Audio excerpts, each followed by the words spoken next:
মানবতার সেবায় এগিয়ে আসা এবং সমাজকে নেশামুক্ত করার বার্তা ছড়িয়ে দিতে দক্ষিণ জেলা ক্রীড়া দপ্তরের উদ্যোগে অনুষ্ঠিত হলো রক্তদান শিবির ও একদিনের সচেতনতামূলক সেমিনার।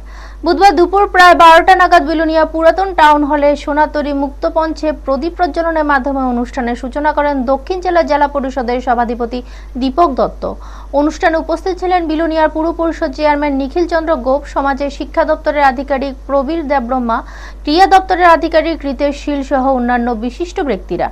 দক্ষিণ জেলা যুব বিষয়ক ও ক্রীড়া দপ্তরের উদ্যোগে স্কাউট অ্যান্ড গাইডের ছাত্রীদের নিয়ে আয়োজিত এই সেমিনার অতিথিরা বক্তব্য রাখতে গিয়ে বলেন, স্কাউট অ্যান্ড গাইডের এমন একটি সংগঠন যা ছাত্রছাত্রীদের পড়াশোনার পাশাপাশি চরিত্র গঠন, আধ্যাত্মিক মূল্যবোধ এবং সমাজ সেবামূলক কাজে উদ্বুদ্ধ করে। তারা আরো বলেন, রক্তদানের মাধ্যমে একজন মুমূর্ষু রোগীকে জীবন রক্ষা করা সম্ভব। তাই রক্তদান শুধু একটি দান নয়, এটি প্রকৃতির অর্থেই জীবন দান। যারা এই রক্তদান শিবিরে অংশ নিয়ে রক্তদান করেছেন তাদের সকলকে অতিথিরা আন্তরিক শুভেচ্ছা ও অভিনন্দন জানান।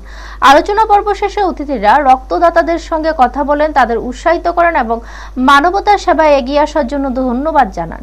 ব্যুরো রিপোর্ট, নিউজ তৎকাল 24।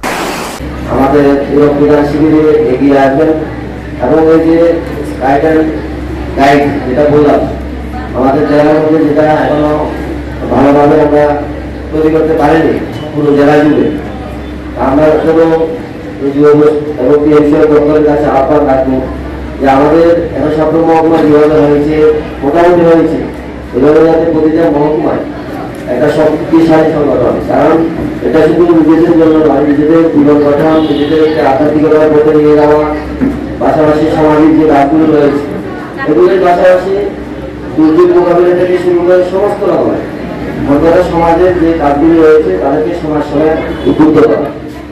বর্তমান যুব সমাজকে যদি আমরা এদিকে নিয়ে না যাই, আমাদের ভবিষ্যৎ প্রজন্ম তারা, ভবিষ্যৎ তারা যাদের হাতেই আমাদের এই জেলা, রাজ্য, দেশ চলবে।